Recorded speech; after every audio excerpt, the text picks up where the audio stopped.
Olá, eu sou o professor Álvaro Sacomano, do Departamento de Elétrica do Instituto Federal de São Paulo, Campus de São Paulo, e no vídeo de hoje nós estaremos falando sobre motores de indução trifásico. No início da década de 80, eu particularmente tive contato pela primeira vez com as informações sobre motores de indução. Esses vídeos foram vistos por mim nesta época.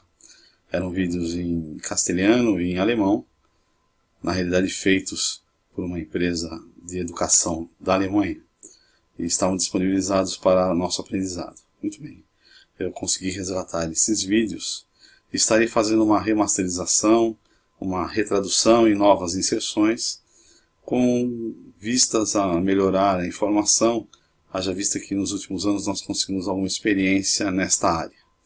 Espero que vocês possam aproveitar esse material, porque ele foi muito bom para mim e creio que vai ser bom para vocês também. Perfeito. Primeiro vídeo, motor de indução trifásico. Eis um motor de indução trifásico. Vamos retirar a tampa dele. Podemos ver o rotor, o estator, o rolamento do rotor, o bobinado do estator. Sobre as ranhuras, né, com seus enrolamentos sobrepostos. Agora, em desenho animado, vamos ver uma representação simplificada do motor trifásico. Sem o rotor, apenas o estator, sem os seus enrolamentos. O campo magnético é produzido nas chapas do estator. Bom, temos três conjuntos de bobinas, amarelo, roxo e verde.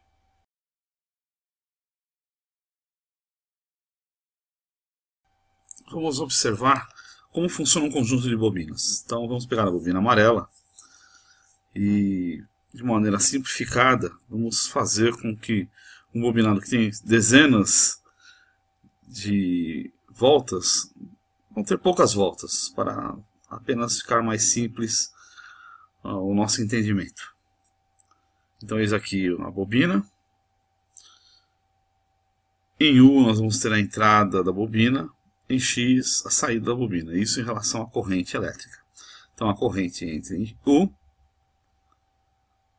circula por todo o bobinado, por todas as suas voltas, e sai em X.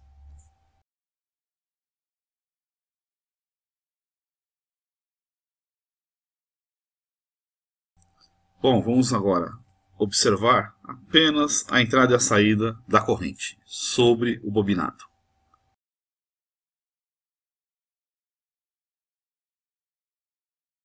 Uma cruz ou um X para mostrar a entrada e um ponto para mostrar a saída da corrente, como se fosse num vetor. E vamos então adotar sempre este padrão para todas as nossas observações futuras. No caso aqui, estamos entrando em U e X, mas temos também VW e YZ.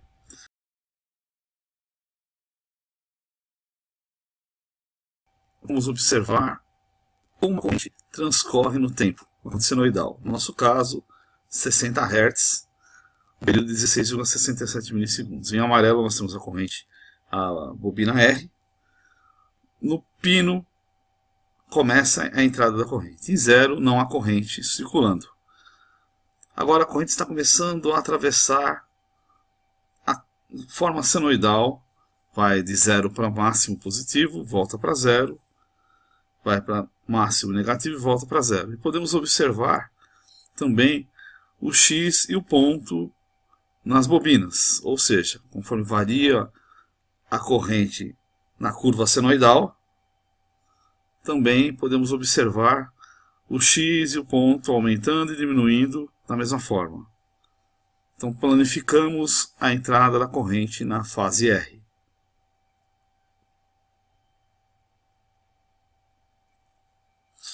E lembramos que essa corrente, quando circula por uma bobina, né, ela vai produzir um campo magnético. Esse campo magnético pode ser mostrado através da regra de Fleming, regra de mão direita. No momento em que a corrente se inverte, inverte-se o campo magnético. Então nós temos aqui a corrente em zero, zero de campo.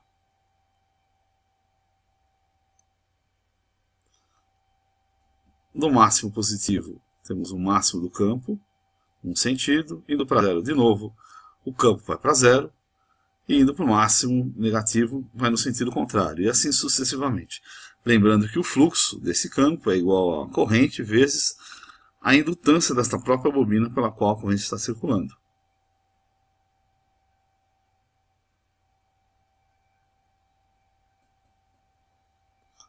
E aí está o conjunto de linhas de campo da fase R.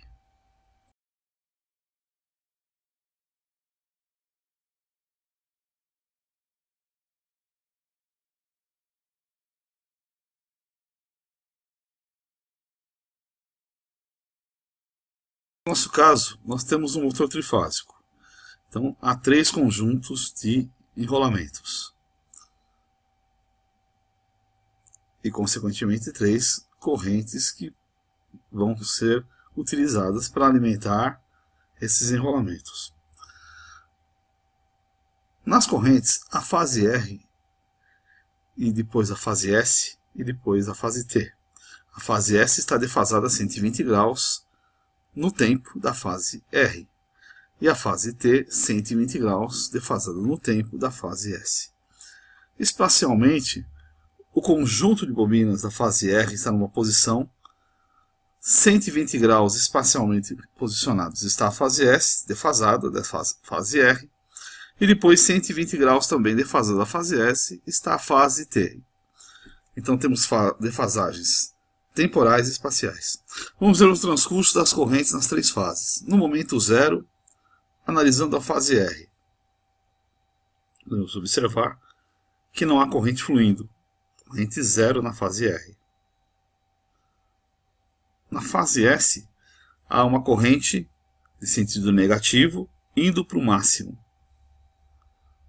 Fase T, há uma corrente de sentido positivo saindo do máximo. Então, este é o desenho que nós temos das correntes neste instante. E agora vamos ver o desenvolvimento no tempo. Lembrando que as correntes produzem campo magnético ao passar pela bobina e elas se interagem, então se reforçam em alguns pontos. A direção das linhas de campos, nós podemos, para simplificar, utilizar apenas uma seta branca para mostrar a direção de todas essas linhas de campo. Conforme a corrente vai se movimentando nas 3 fases, as linhas de campos também se movimentam, no caso aí agora no sentido horário.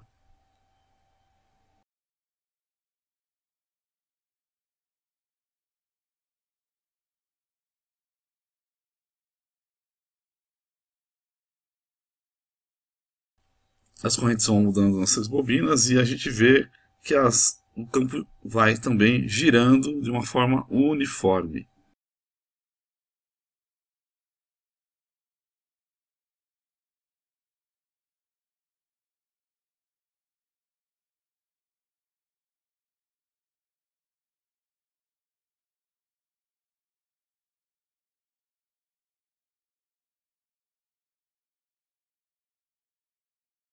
Então vemos que esse conjunto de corrente forma um campo magnético de 2 polos que está girando sobre o estator.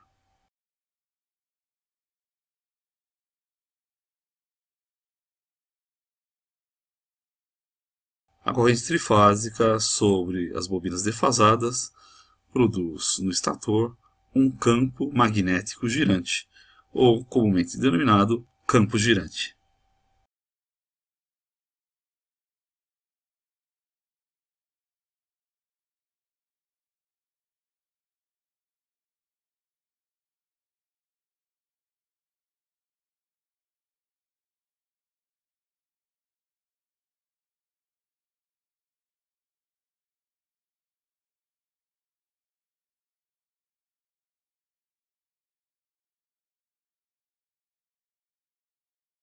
Segunda parte.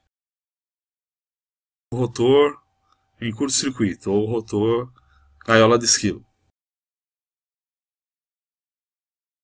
Pacote de chapas, novamente o desenho. E dentro desse pacote de chapas do estator, temos o rotor. De maneira simplificada estão representadas as ranhuras dos conjuntos, e as correntes agora estão circulando sobre essas bobinas defasadas 120 graus sobre as ranhuras do estator, e temos aí a produção do campo girante. A velocidade desse campo girante é diretamente proporcional à frequência e inversamente proporcional ao número de par de polos foto instantânea, e podemos ver as linhas de campo que circulam e atravessam o entreferro e alcançam o rotor. Vamos simplificar e assumir uma seta branca como o nosso campo girante.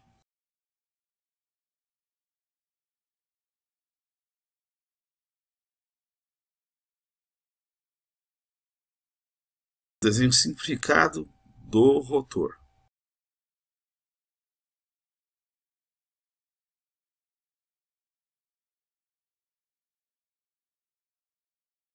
Eis o nosso rotor com uma única espira em curto-circuito.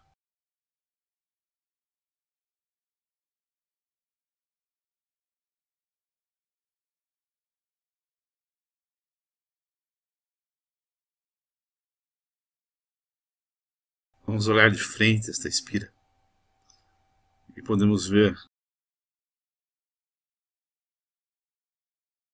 nessa espira seccionada, podemos ver a entrada da corrente de um lado e a saída da corrente do outro. Lembrando que ele está em curto-circuito. Se nós travarmos o rotor e fizermos rodar ou variar o campo girante magnético ou o fluxo magnético do estator, nós vamos ver o seguinte desenho: em verde claro, o fluxo que atravessa o centro da bobina, ou por dentro da bobina.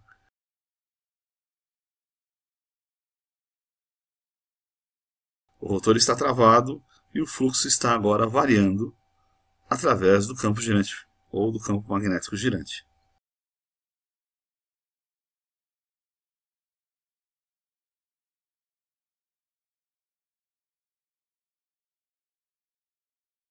Aqui está no valor mínimo, 0, indo para o valor máximo do fluxo, aumentando, agora diminuindo, indo para 0, invertendo o sentido, indo para 0 para máximo agora está em máximo, e assim a variação continua com o tempo.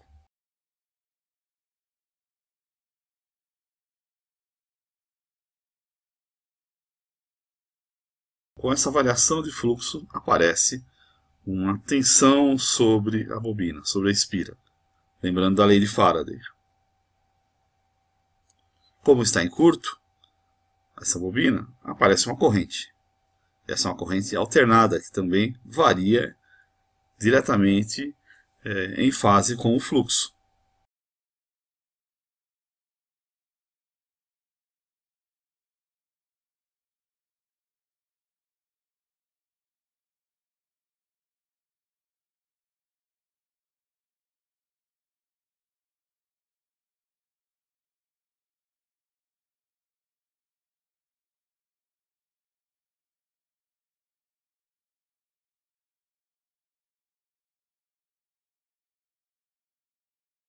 E podemos verificar. O fluxo magnético está agora representado novamente pela seta. A seta branca é o nosso fluxo magnético resultante do campo girante, do campo magnético girante. O campo está agora girando sobre a espira e aparece uma tensão induzida, e aí, como ela está em curto, surgem correntes. Essas correntes, como elas estão circulando uma bobina, uma espira, aparece então um campo magnético em relação a essas correntes circulantes. Então agora temos um conjunto de campo magnético girante do estator, representado pela seta branca, e os conjuntos de fluxo do rotor, pela corrente da bobina do rotor. Podemos ver num certo instante o que acontece. Se nós soltarmos o rotor, percebemos que há uma tendência dos fluxos se alinharem.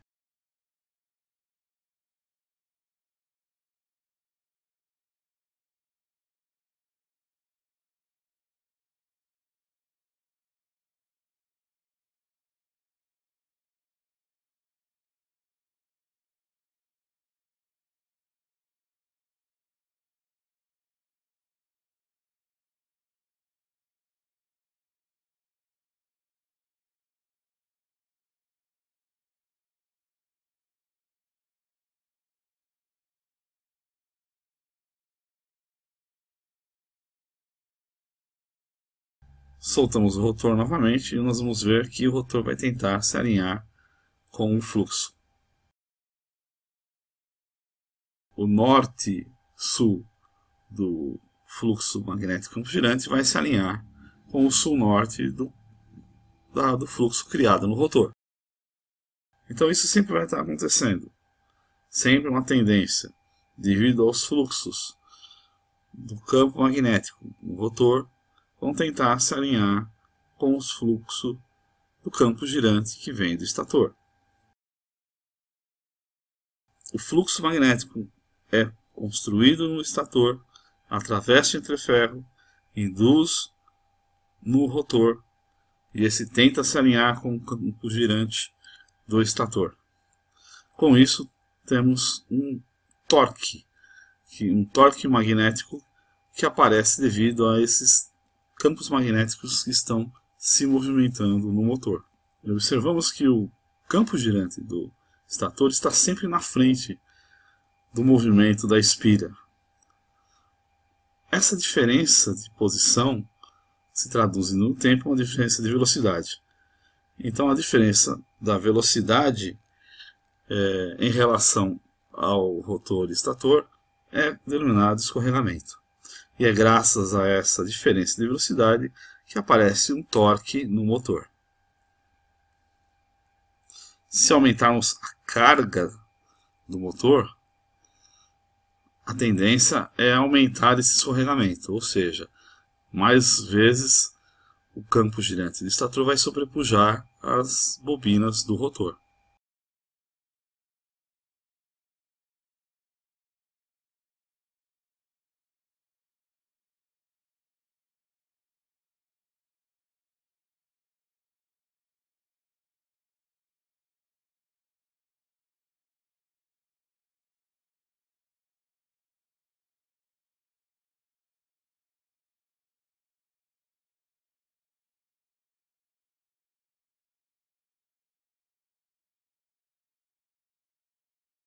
Tiramos a carga do motor, mas da mesma forma ainda permanece um escorregamento.